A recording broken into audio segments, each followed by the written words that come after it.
ആപ്കി അദാലത്തിൽ film star Anil കപൂറിന്റെ മേലുള്ള കുറ്റാരോപണം അദ്ദേഹം വളരെ ബോറിംഗ് ആയ വ്യക്തിയാണ് എന്നുള്ളതാണ്. താങ്കളുടെ എല്ലാ സുഹൃത്തുക്കളും എന്നോട് പറഞ്ഞിട്ടുണ്ട് താങ്കൾ എത്രത്തോളം ബോറിംഗ് ആണെന്ന് വെച്ചാ, അതായത് തന്റെ വ്യക്തിപരമായ കാര്യങ്ങളിൽ എത്രത്തോളം ശ്രദ്ധിക്കുന്നത് വെച്ചാൽ വീട്ടിലൊരു പാർട്ടി വെച്ചാൽ പോലും താങ്കൾ ബ്യൂട്ടി സ്ലീപ്പിന് വേണ്ടി പോകുമെന്ന് പറയുന്നു. ഇല്ല രജിത് സാർ, അതായത് എനിക്കെന്താ തോന്നുന്നു വെച്ചാൽ ഞാൻ ശരിക്കും ഭയങ്കര ലക്കിയാണ്. അതായത് ഞാൻ ഇന്ത്യയിലാണ് ജനിച്ചത്. ഇതിനേക്കാളൊരു നല്ല കൺട്രി ഇല്ല. പിന്നെ ഞാൻ എന്തുകൊണ്ടാണ് ലക്കി എന്ന് കരുതുന്നതെന്ന് വെച്ചാൽ എൻ്റെ അച്ഛനും അമ്മയും എനിക്ക് എല്ലാം തന്നെ തന്നിട്ടുണ്ട്, എല്ലാം തന്നെ. അതിനുശേഷം എനിക്ക് കിട്ടിയ എൻ്റെ ഭാര്യ, അവൾ ആദ്യം എൻ്റെ ഫ്രണ്ടായിട്ടിരുന്നു, പിന്നെ പതിയെ ഗേൾ ഫ്രണ്ടായി, പിന്നെ അതിനുശേഷം എൻ്റെ ലവറായി, ഇന്ന് എൻ്റെ വൈഫായിരിക്കുന്നു, എൻ്റെ 3 പിള്ളേരുടെ അമ്മയായി. ഇപ്പം ഞങ്ങൾ 43 വർഷമായിട്ട് ഒരുമിച്ചാണ് ഇരിക്കുന്നത്. 40 + 3 43 അല്ലേ? 43.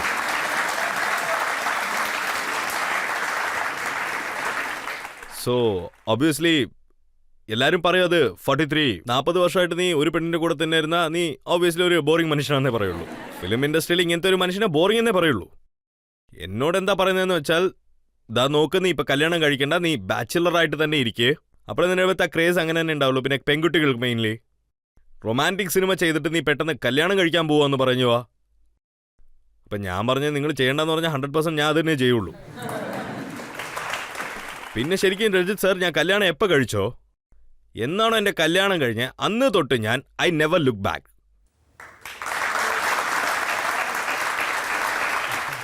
എൻ്റെ വീട്ടിൽ ഒരുപാട് വിരുന്നുണ്ടാവും, പാർട്ടീസ് ഉണ്ടാവും, എല്ലാവരും ഞാൻ വരുത്തും, എല്ലാവരും ഞാൻ വരുത്തിയിരിക്കും. ചില ആർട്ടിസ്റ്റ് വരും, ചില ഫ്രണ്ട്സ് വരും, പിന്നെ അവരുടെ ഒന്നും പേര് പറയേണ്ട ആവശ്യമില്ല. അതിൽ റൈറ്റേഴ്സ് ഉണ്ടാവും, ഡയറക്ടേഴ്സ് ഉണ്ടാവും, രാത്രി മുഴുവനും പാർട്ടി ഉണ്ടാവും. എനിക്കാണെങ്കിൽ 10, 10:30, 11 നല്ല ഉറക്കം അങ്ങോട്ട് വരും. ഞാൻ പോയി കിടന്ന് ഉറങ്ങും, അവർ നല്ലപോലെ പാർട്ടി എൻജോയ് ചെയ്യും. പിന്നെ ഞാൻ രാവിലെ എണീറ്റ് നല്ല ഫ്രഷായിട്ട് ഷൂട്ടിങ്ങിലോട്ട് പോകും. അവരിൽ എത്ര പേരുണ്ടാവും സർ ഈ വാക്ക് പറയാനായിട്ട് തന്നെ? അതായത് ഞാൻ ഒരുപക്ഷെ പെട്ടെന്ന് പോയി ഉറങ്ങിയിരുന്നാലോ? കാരണം എനിക്കെന്താ തോന്നുന്നത് വെച്ചാൽ, the sleep is very very important. We are facing the camera face ചെയ്തുകൊണ്ടിരിക്കുകയാണ്. അപ്പോൾ ഒരു നല്ല ഉറക്കം ഉറങ്ങിയാൽ മാത്രമാണ് ക്യാമറ ഫ്രഷ് ആയിട്ട് ഫേസ് ചെയ്യാൻ പറ്റുള്ളൂ, എക്സസൈസ് ചെയ്യാൻ പറ്റുള്ളൂ, ഫ്രഷ് ആയിട്ട് പണിയെടുക്കാൻ പറ്റുള്ളൂ. അല്ലാണ്ട് രാത്രി മുഴുവൻ ഇരുന്ന് കുടിച്ചോണ്ട് സീർട്ട് വലിച്ചോണ്ട് വരുന്ന രാവിലെ നമ്മുടെ ഫേസിൽ അത് കാണിച്ചു തരുന്നേ. ഇപ്പം ഞാൻ നല്ല എങ്ങാന്നല്ലേ പറയുന്നത്? അത് ബിഗിനിങ്ങിൽ ഞാൻ ഒരു ബോറിംഗ് ലൈഫ് ലീഡ് ചെയ്തതുകൊണ്ടാ. അവരൊക്കെ ആഘോഷിച്ചു, നല്ലപോലെ എൻജോയ് ചെയ്തു, ക്രേസ് ആയിട്ടിരുന്നു, അത് ഇതെന്നൊക്കെ എന്തൊക്കെ ചെയ്തു. ബട്ട് ഐ ഫീൽ നിങ്ങളൊരു വലിയ റേസിൽ വന്ന് കയറണമെങ്കിൽ നിങ്ങൾ ഇതുപോലത്തെ ചെറിയ സാക്രിഫൈസ് ഒക്കെ ചെയ്തേ പറ്റൂ എപ്പോഴും ലൈഫിൽ. ഇപ്പൊ ഈ സാക്രിഫൈസ് എന്ന് പറഞ്ഞല്ലേ, അതിന്റെ അർത്ഥം എന്താ? ഒരു വ്യക്തി സഞ്ജയ് ദത്തിന്റെ ബയോ പിക്ചർ എടുത്തില്ലേ, അതുപോലെ താങ്കളുടെ ഒരു ബയോ പിക്ചർ എടുക്കുകയാണ്. അതൊന്നും വരത്തില്ലെന്നേ. ഭയങ്കര ബോറിംഗ് ലൈഫല്ലേ, എങ്ങനെ വരും? ബോറിംഗ് ഫിലിം ആവില്ലേ? ഒരു സാധ്യത എടുക്കാൻ ഒരു കോൺട്രവേഴ്സി പോലും ഇല്ല. പ്രേമം അതുപോലുള്ള കോൺട്രവേഴ്സികളൊന്നും ചെയ്യണം. ആക്ച്വലി എന്തെങ്കിലും ചെയ്യണം തോന്നുന്നു എനിക്കിപ്പോ ഒക്കെ. I am still young right?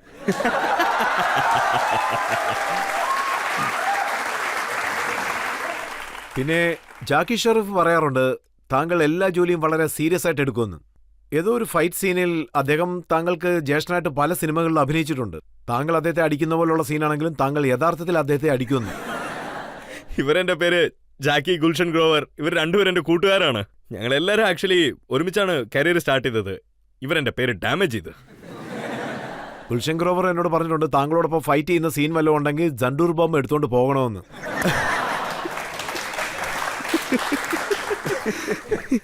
ഇല്ലല്ല, അങ്ങനെയൊന്നും ഒന്നുമില്ല.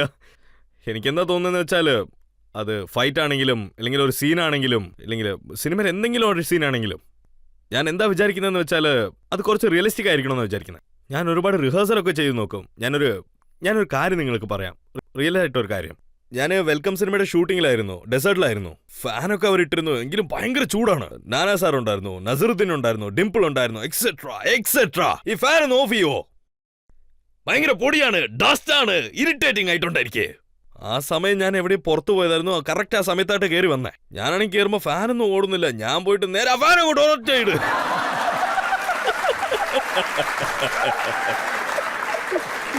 അപ്പോ നസീർ, നാന, ഡിംപിൾ എല്ലാം എന്നെ ഒരു രീതിക്ക് നോക്കി അങ്ങോട്ട്. അപ്പൊ ഞാൻ പെട്ടെന്ന് തല കുടിച്ചിട്ട് എടാ അവരെന്താ വിചാരിച്ചെന്ന് വെച്ചാൽ എടാ ഞങ്ങൾ ഇവിടെ താങ്ങാൻ പറ്റാണ്ടിരിക്കുക, എടാ ലൈറ്റ് വെക്കി 25 ലൈറ്റ് റിഫ്ലക്ടറും കൂടെ ഒന്ന് കുട്ടി കയറ്റി എന്റെ മുഖത്തോടെ കാണാൻ നന്നായിരിക്കണ്ടേ, let me look good.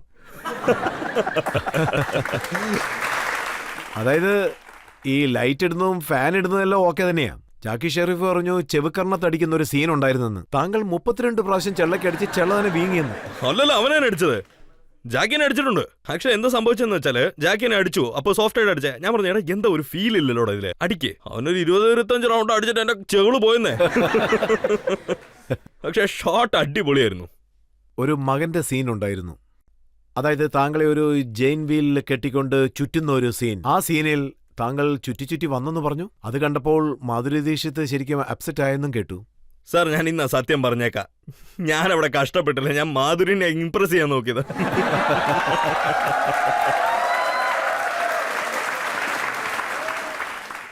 Actually മാധുരിക്ക് ആ സമയത്ത് കല്യാണം കഴിഞ്ഞില്ല. താങ്കൾ ഇംപ്രസ് ചെയ്യാൻ വളരെയധികം ശ്രമിച്ചിരുന്നു. അവരോടൊപ്പം ധാരാളം സിനിമകളും ചെയ്തിരുന്നു. 1-2 പടങ്ങളിൽ വളരെ ഇന്റിമേറ്റ് ആയിട്ട് അഭിനയിക്കുകയും ചെയ്തു. അങ്ങനെ ഉണ്ടായിട്ടും യാതൊരു വിധത്തിലുള്ള സ്കാൻഡലും സംഭവിച്ചില്ലേ? ഇതൊക്കെ വെച്ച് നോക്കുമ്പോൾ സമയം കിടപ്പുണ്ട്, സിനിമയും ബാക്കി കിടപ്പുണ്ട്. ഞാനിപ്പോഴും എങ്ങല്ലേ? താങ്കൾ അഭിനയിച്ച സിനിമകൾ നോക്കുകയാണെങ്കിൽ അതിൽ മിക്കവാറും താങ്കൾ 2 ഭാര്യമാരുള്ള ഒരു ഭർത്താവായിരിക്കും. പക്ഷേ റിയൽ ലൈഫിൽ അങ്ങനെയൊന്നും സംഭവിച്ചില്ലല്ലോ. അതെ സർ, റിയൽ ലൈഫിൽ നിങ്ങൾ നോക്കുവാണെങ്കിൽ അല്ലാണ്ട് പേടിക്കും ഞാൻ, നടുങ്ങിയേക്കും ഞാൻ. നോ എൻട്രിയിൽ എൻ്റെ ഒരു ഡയലോഗ് ഉണ്ടായിരുന്നു, അത് വല്ലാത്ത ഫേമസ് ആണ്. എൻ്റെ സ്വന്തം വീട്ടില് ഞാൻ വല്ലാണ്ട് ഞാൻ പേടിച്ചു പോയായിരുന്നു. ഭയങ്കര ഫേമസ് ആയിരുന്നു. ആക്ച്വലി അത് ആക്ടിങ് അല്ലായിരുന്നു സാർ, അതെൻ്റെ ഒരു ശരിക്കുള്ള ജീവിതമായിരുന്നു. അത് ഞാൻ എൻ്റെ സ്വന്തം വീട്ടിൽ ഇങ്ങനെ തന്നെ പേടിച്ചുകൊണ്ടിരിക്കും. അപ്പൊ ഈ ഗർവാലി ബാഗർവാലി സിനിമയിലുള്ള സീൻസ് ഒക്കെ സത്യം തന്നെയാണ്. രജത് സാർ നിങ്ങൾ എന്നെ വല്ലാണ്ട് കൊടുക്കാൻ പോകാൻ തോന്നുന്നു. അങ്ങനെ സംഭവിച്ചാൽ നല്ലതായിരിക്കും അല്ലേ?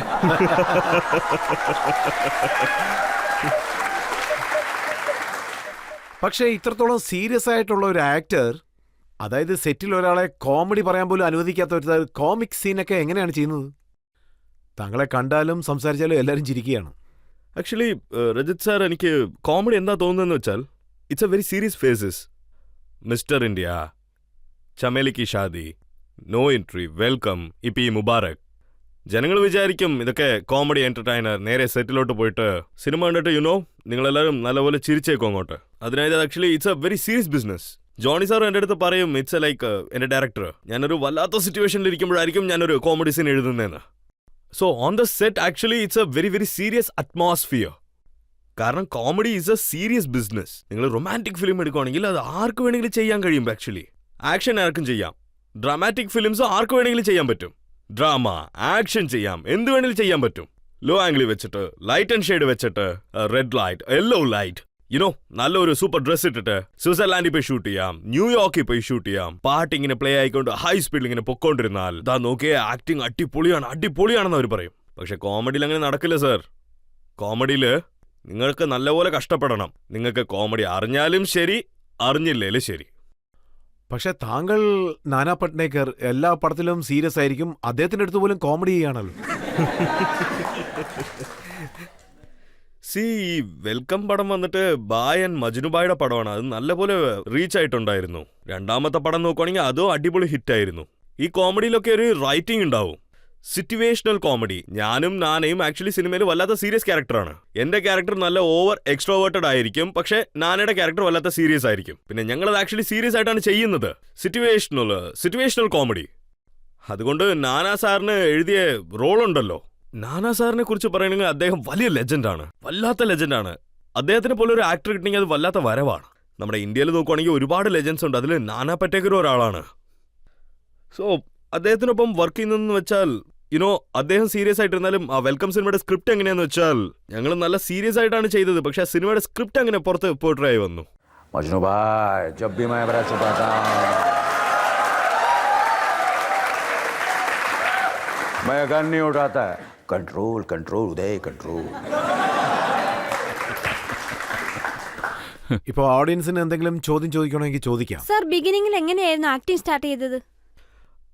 എന്റെ ബിഗിനിങ് വന്ന് നിങ്ങൾ എന്റെ ചെറുപ്പകാലമാണോ ചോദിക്കുന്നത്, അതോ വയസ്സായ കാലമാണോ, അതോ എന്റെ കുട്ടിക്കാലത്തെ കുറിച്ചാണോ സാർ ചോദിക്കുന്നത്? താങ്കളുടെ കുട്ടിക്കാലത്തെ പറ്റിയാണ് ചോദിച്ചത്.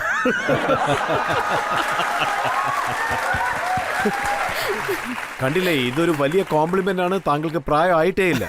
സാർ താങ്കൾ വളരെ ക്യൂട്ടാണ്. സി താങ്ക് യു സോ മച്ച്. സി എന്റെ ആദ്യത്തെ ഫിലിം എന്ന് രജത് സാർ പറഞ്ഞതുപോലെ ദോ പായൽ മേ ഏക് ഗീത്, ഞാൻ വീട് വിട്ട് ഓടിയാണ് എന്റെ ഈ ആദ്യത്തെ സിനിമയിൽ അഭിനയിച്ചത്. ശശി കപൂർ എന്റെ ജൂനിയർ ആയിരുന്നു, റിലീസ് ആയില്ല.